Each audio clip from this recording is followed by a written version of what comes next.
Men are created to protect, and we are created to receive their protection and know that they will protect us. And God's design is that we trust them, right? If we don't have trust, we withdraw. We can't. So imagine that you have $1,000. Imagine. And you put it in the bank that you trust, right? Do you value $1,000? Yeah. You're going to put it in the bank and you imagine that it's going to draw interest. It's going to increase, right? You go back in a month later and there's only 500 in there. 500. Will you continue to deposit that money, more money in there? Or will you not trust? Will you say, no way? No, the bank was to protect your $1,000 and it took some of yours. I'm not saying the bank will do that. I trust the bank, but would you keep putting that in there? That's the same as us giving our virginity, our sex over to random boys that are not committed to protect. Because if they're committed to protect and they know who they are, they will not do that to you until you're married. And if you say no, they will value that. But you will not trust. So that's why the world is full of divorces today. Because they get married distrusting. They don't even know, but the wife withdraws. I can say this, it's true. You withdraw, you don't trust. And if you don't trust, you can't go all in. You went all in once and then you left feeling you can't trust them because it was outside of the recipe of God. It was not created for like that. This is why. Yes, you can get forgiveness. Yes, you can, all of this. But building trust is not that easy. That takes time, my friend. That is what I'm talking about. It's distrust that it's going to take boldness. It's going to take being okay with being different. You're not going to go with the norm.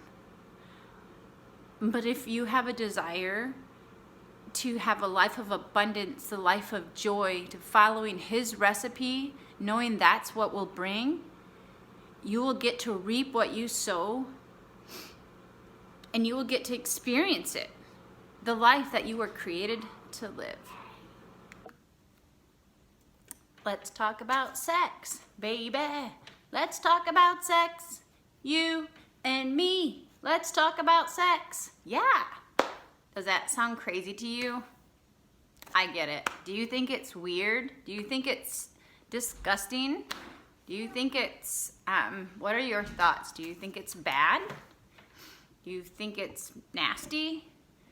Yeah, I have a feeling I know why you think that, but think about it. Who actually created sex? Who is it? Who created sex? God created sex. We are sexual beings. And then if we say it's bad, we say it's nasty, what are we saying? That His ways? What if it's because of what we have experienced? Does God ever say that He wants us to say His ways are dirty, nasty, create shame, distrust? No. It's just that He created sex for marriage. Many of us have had sex outside of His plan.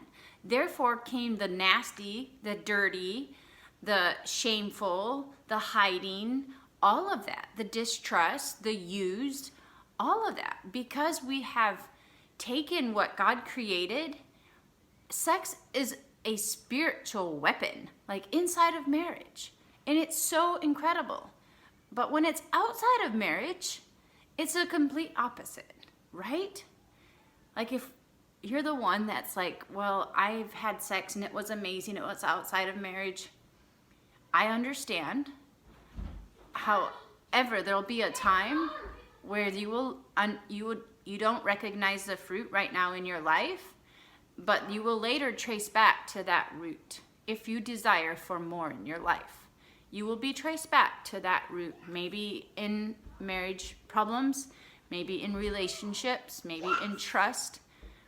Why? Because anything outside of God's plan everything inside of God's plan, everything, we will reap what we sow.